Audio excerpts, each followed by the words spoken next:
श्री शिवाय नमस्तुभ्यम। हर हर महादेव। नमस्कार साथियों, कैसे हैं आप सब।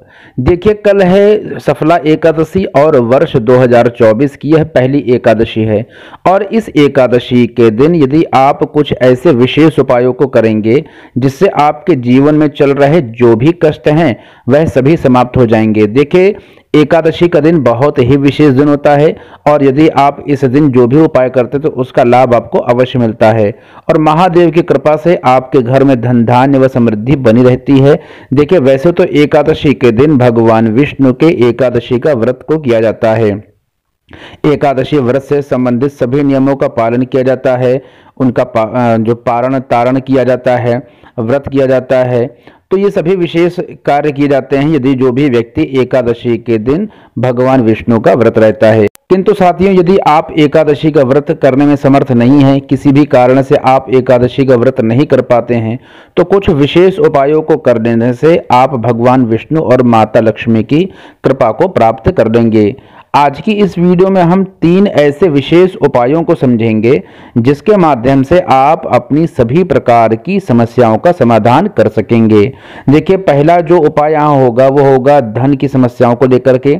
यदि नौकरी में, व्यापार में किसी भी प्रकार की समस्या चल रही है या नौकरी मिल नहीं रही है, यदि व्यापार आपका है तो व्यापार चल नहीं रहा है, अर्थात घर में धन का आगमन और जो सुख समृद्धि है वो किसी प्रकार की समस्याओं के कारण आ नहीं पा रही है, समस्याएं हैं, कष्ट बने हुए हैं, तो इस वीडियो में बताए जाने वाले उपाय आप सभी लोगों के लिए बहुत ही कारगर साबित होंगे।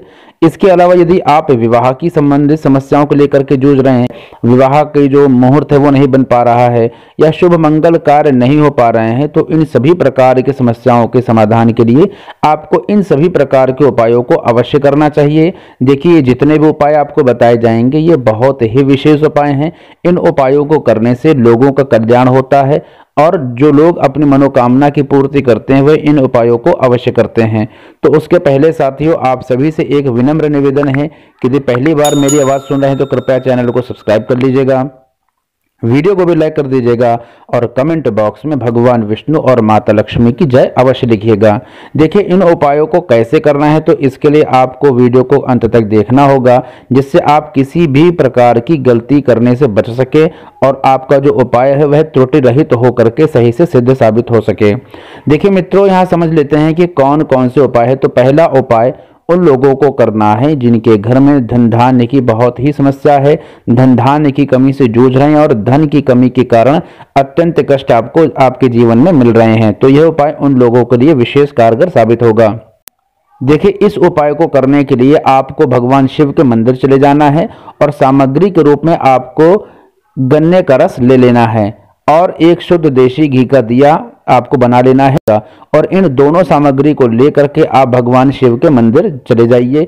देखिए, भगवान शिव के मंदिर में आप जो गन्ने का रस ले गए हैं उस गन्ने के रस से आपको भगवान शिव का अभिषेक कर देना चाहिए और धूप दीप नैवेद्य जला देना चाहिए और जो घी का दीपक आपने वहां पर जलाया है उससे भगवान का 21 या 11 बार जितनी बार भी आप कर सकें उतनी बार श्री शिवाय नमस्तुभ्यम या ओम नमः शिवाय का मंत्र का जाप आपको कर लेना चाहिए।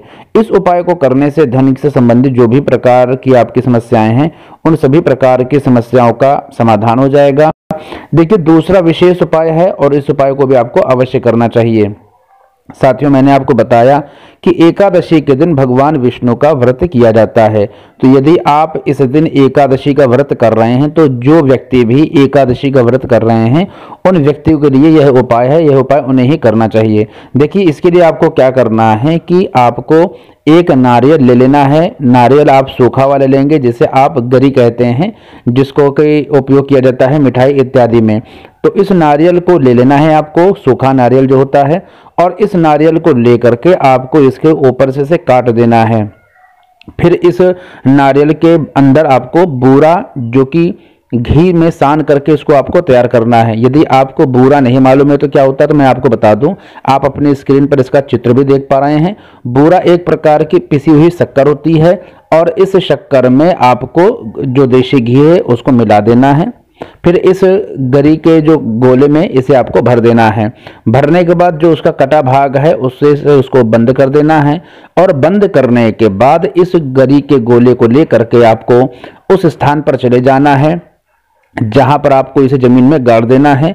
इस बात का ध्यान रखिएगा, जहां पर भी आप इसको गाड़ें तो आपको यह देख लेना है कि उस स्थान पर क्या चींटियां हैं कि नहीं, क्योंकि यहां पर चींटियों का बड़ा विशेष महत्व है इस उपाय को करने के लिए। तो जिस स्थान पर भी चींटियां हों उन स्थान पर आपको जाकर के इस गरी के गोले को जमीन के अंदर गाड़ देना है। फिर जिस तरीके से वो जो चींटियां इस गरी के गोले के आसपास इस बूरे को समाप्त करती जाएंगी, खा करके समाप्त करती चली जाएंगी, तो जिस जिस तरह से यह बूरा समाप्त होता चला जाएगा उसी प्रकार से आपके जीवन में चल रही आर्थिक समस्याएं भी धीरे धीरे समाप्त होती चली जाएंगी। तो एक बहुत ही विशेष प्रकार का उपाय है, इस उपाय को आपको अवश्य कर लेना चाहिए। देखिए, जो अगला उपाय है यह अगला उपाय भी धन से संबंधित उपाय है। इस उपाय को करने से भी आप अपने घर में चल रही धन की समस्या को समाप्त कर सकेंगे। यदि व्यापार में किसी भी प्रकार की कोई समस्या आ रही तो उसे भी समाप्त कर सकेंगे। देखिए, यह उपाय आपको कैसे करना है। तो इस उपाय को करने के लिए एकादशी के दिन सुबह उठ करके स्नान आदि करके शुद्ध साफ वस्त्र पहन करके आपको भगवान विष्णु के समक्ष एक शुद्ध देशी घी का दीप प्रज्वलित कर देना चाहिए। देखिए, भगवान विष्णु के समक्ष आपको गोल बाती का ही दीप प्रज्वलित करना चाहिए। इस गोल बाती के दीप को प्रज्वलित करने के बाद धूप दीप नैवेद्य पाठ आप जो करते हैं उसे कर लें। इसके बाद आप एक पान के पत्ते में, जो कि डंठल वाला पान का पत्ता होना चाहिए, कहीं से कटा फटा या छिद्र इत्यादि युक्त नहीं होना चाहिए, तो डंठल वाले एक पान के पत्ते में आपको कुमकुम से या रोली से श्री लिख देना है। आप अपनी स्क्रीन पर देख पा रहे हैं, श्री इस तरह से आपको लिख देना है और भगवान विष्णु के समक्ष इसे समर्पित कर देना है। इस पान के पत्ते की भी आपको पूजा कर लेनी है और उसके बाद एक साफ लाल शुद्ध कपड़े में आपको इसे उठा करके बांध देना है। इस कपड़े में जो आपने पान रखा हुआ है इसे आप चाहें तो अपने घर के अलमारी में जहां पर आप धन इत्यादि रखते हैं वहां पर भी रख सकते हैं। इसके अलावा यदि आपका कोई व्यापार है, कोई धंधा है, तो वहां की जो गोलक है उसमें भी जाकर के इसको आप रख सकते हैं। इस तरह से करने से आपके जीवन में चल रही जो भी आर्थिक समस्याएं हैं वह सभी धीरे धीरे समाप्त होती चली जाएंगी। इसके अलावा एक बहुत ही विशेष उपाय, इस उपाय को आपको अवश्य करना चाहिए। देखिए, यह कौन सा उपाय है, तो यह उपाय भी आपको एकादशी के दिन ही करना चाहिए, क्योंकि कल पड़ रहा है इतवार का दिन और इतवार के दिन एकादशी के दिन यह उपाय बहुत ही कारगर साबित होने वाला उपाय है। देखिए, इस उपाय को करने के लिए आप इसे चाहे सुबह और या शाम किसी भी समय कर सकते हैं। शाम का अर्थ यहाँ पर प्रदोष काल होता है, तो प्रदोष काल में या सुबह आप इस उपाय को कर सकते हैं। इस उपाय को आपको कहीं नहीं जाना है, अपने घर पर ही करना चाहिए। तो इस उपाय को करने के लिए जिस तरह से आप स्नान आदि करते हैं उस तरह से नित्य कर्म सुबह करने के बाद आपको एक कलावा, जिसे मौली बोलते हैं, उस मौली के धागों से आपको 9 मुखी एक शुद्ध देशी घी का दीपक तैयार कर लेना है और इस दीपक को भगवान विष्णु के समक्ष प्रज्वलित कर देना चाहिए। यदि आप इस उपाय को शाम को करते हैं अर्थात प्रदोष काल के समय करते हैं तो इसका भी आपको लाभ मिलेगा, या इसे आप सुबह करते हैं तो इसका भी आपको पूर्ण लाभ मिलेगा। इस दीप को प्रज्वलित कर दे और भगवान विष्णु के समक्ष बैठ करके आपको विष्णु सहस्त्र नाम का पाठ कर लेना चाहिए।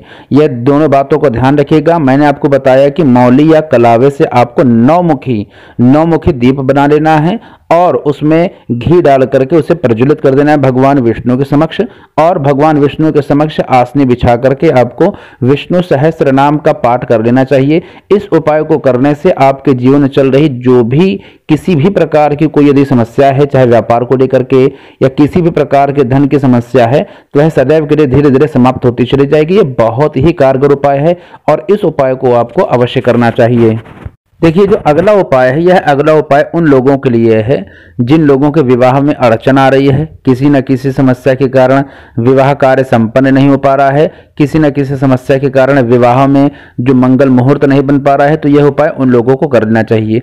इस उपाय को करने के लिए आपको सूर्योदय के जितनी जल्दी शीघ्र हो, सूर्योदय के बाद स्नान आदि करके एक शुद्ध साफ जल तांबे के लोटे में ले लेना है और इस जल में आपको थोड़ी सी हल्दी मिला लेनी है और इस हल्दी वाले जल को आपको ले जाकर के, यदि आपके घर के पास कहीं भी केले का वृक्ष हो, उस केले के वृक्ष में आपको समर्पित कर देना चाहिए और 7 परिक्रमा उस केले के वृक्ष की आपको लगा करके एक देशी घी का देशी घी का गोल बाती का आपको एक दिया प्रज्वलित कर देना चाहिए और अपने मन की मनोकामना कर लेनी चाहिए। इस तरह से करने से आपको भगवान की कृपा प्राप्त होती है और शीघ्र ही आपके विवाह की जो समस्याएं हैं वह धीरे धीरे समाप्त होती चली जाती हैं। तो ये सभी उपाय बहुत ही कारगर उपाय हैं। इन उपायों को आपको अवश्य करके देखना चाहिए। देवादिदेव महादेव आपके जीवन में चल रही सभी समस्याओं को समाप्त करें, आप पर और आपके परिवार पर अपनी कृपा बनाए रखें। हर हर महादेव। श्री शिवाय नमस्तुभ्यम।